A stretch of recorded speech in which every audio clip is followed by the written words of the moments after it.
Marcus? Yeah.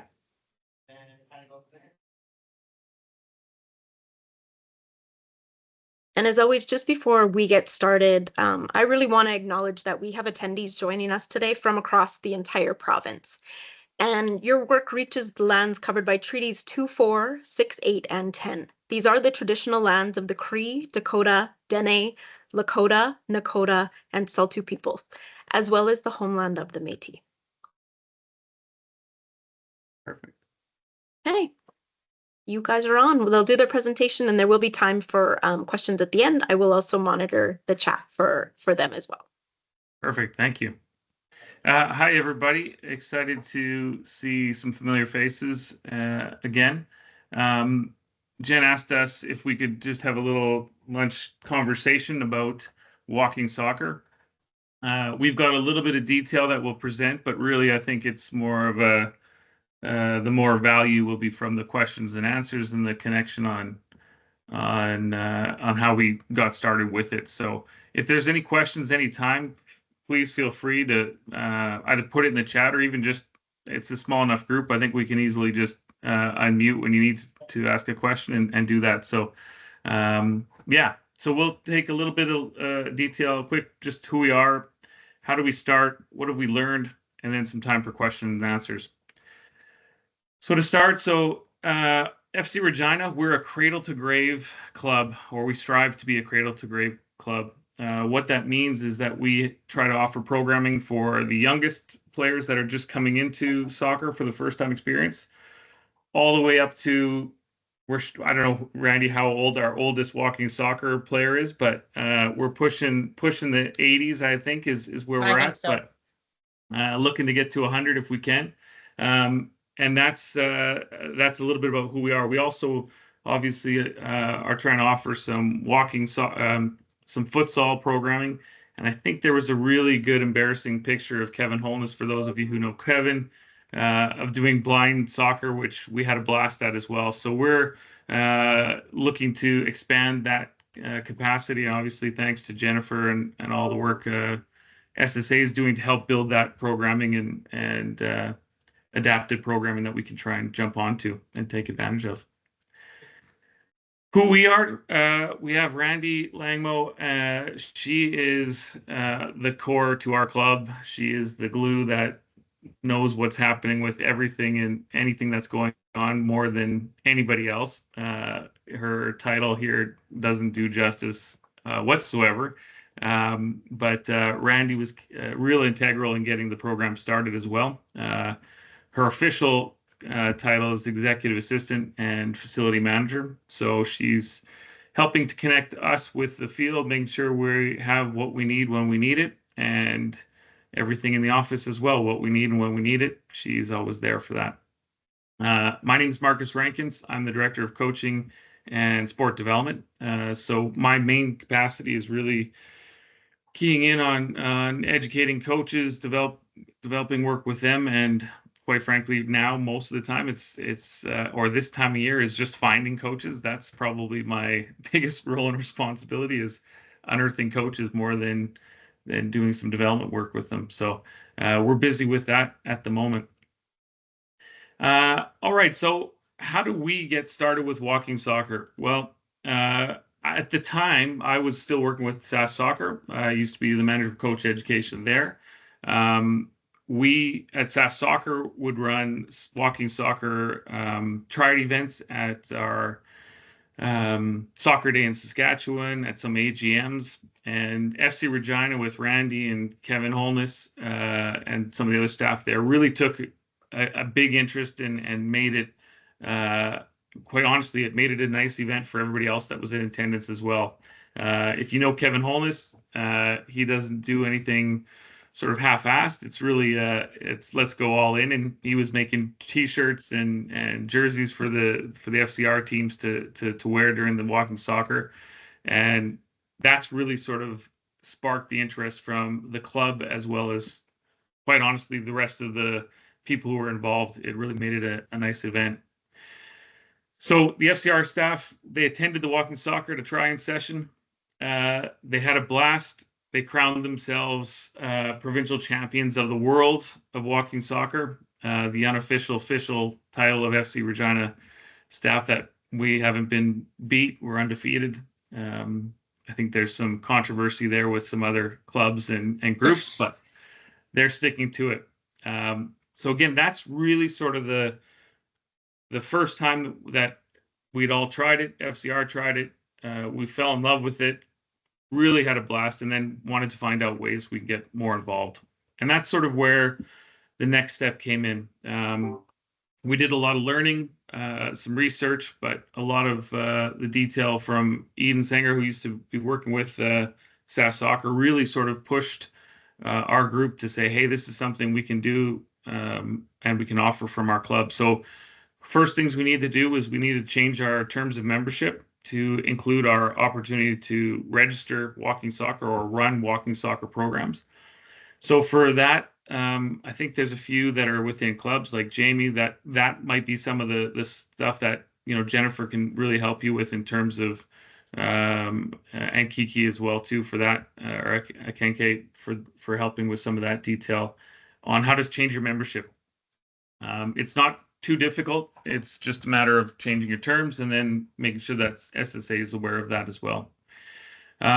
Once we had that, and I think it was more of a process of the two, and Randy, you can correct me if I'm wrong, but once that change of membership that was really sort of in part to a connection that we made with the Saskatchewan Senior Citizens Fitness Association. The reach out to them with Eden and Randy and TJ went and presented the idea of what we could offer for walking soccer, what it could look like. And from there, that was sort of our core group of players that started the walking soccer.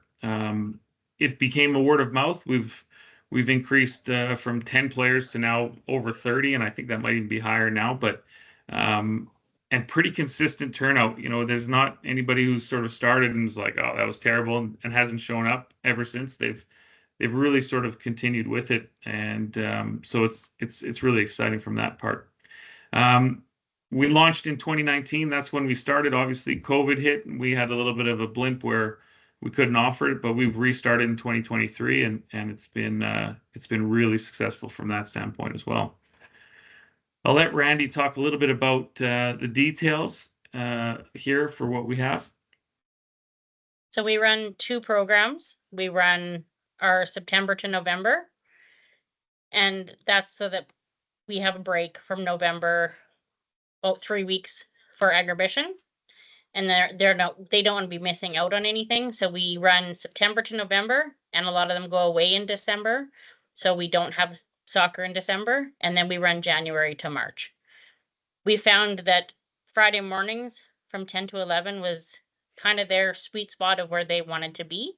So we have that available for them every Friday morning, with the exception of the tournament weeks that we do have.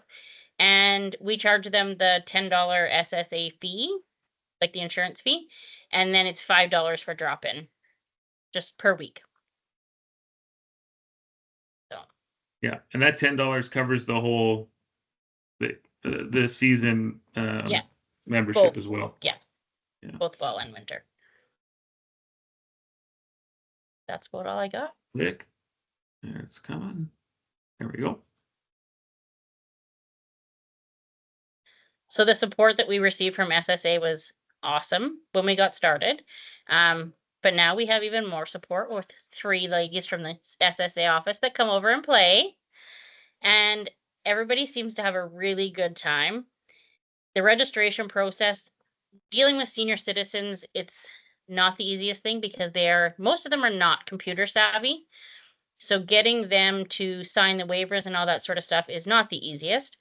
So when they come sign up, we show them their waivers, and then they agree to them. We get them essentially to sign off on the waivers here, and then we get all of their information on a spreadsheet is how we collect their information, and then that's what we turn in when we do our registrar's report. It's just easier because a lot of them have no clue. A lot of them don't even have an email address. Some of them don't even have cell phones, so it's not the easiest process with some of them. And like I said, their $10 fee covers their insurance.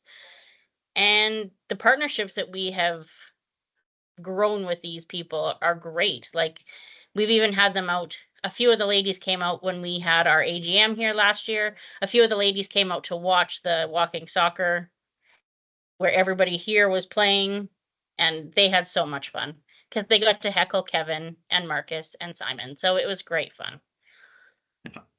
Yeah.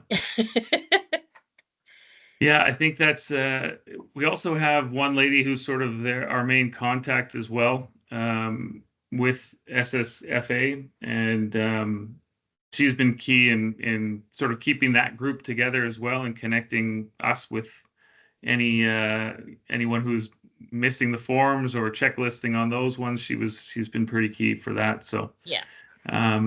In terms of the sort of delivery of on-field, I didn't really put a lot of any detail on here, but from us as the technical leads who really, we're just learning the idea of it. We have almost as much fun. I will say we have as much fun delivering it, watching it, and connecting with the players as I hope they have in playing it. It's a really good time for all of us. We've built it so we're playing on. We have a quarter field that we've designated for it. This is sort of more of the on-field delivery.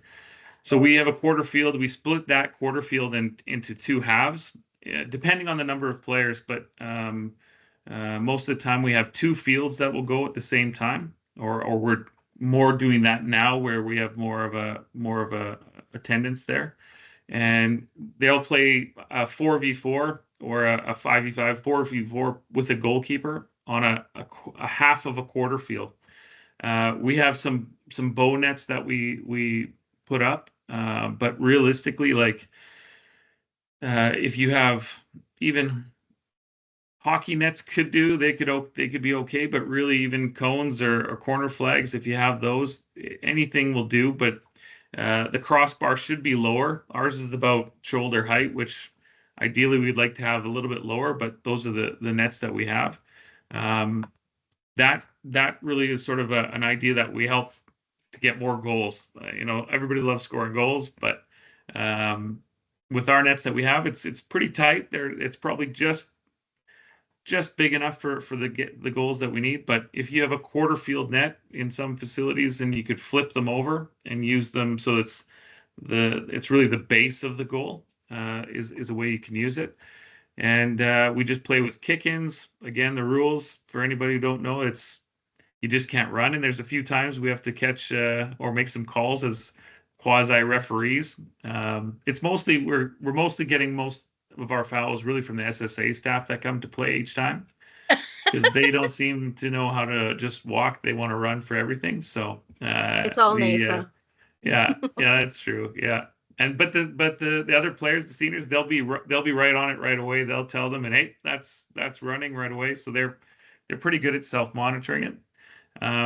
We also try and do a little bit of activity. It's again, not necessarily a warm up, but it's an activation for the beginning of it. So sometimes we play soccer bocce, or Kevin does a lot of fun games, really like almost the similar games that we do with our active start. Our younger players coming in with Simon Says and Kevin's favorite of Woo jumps.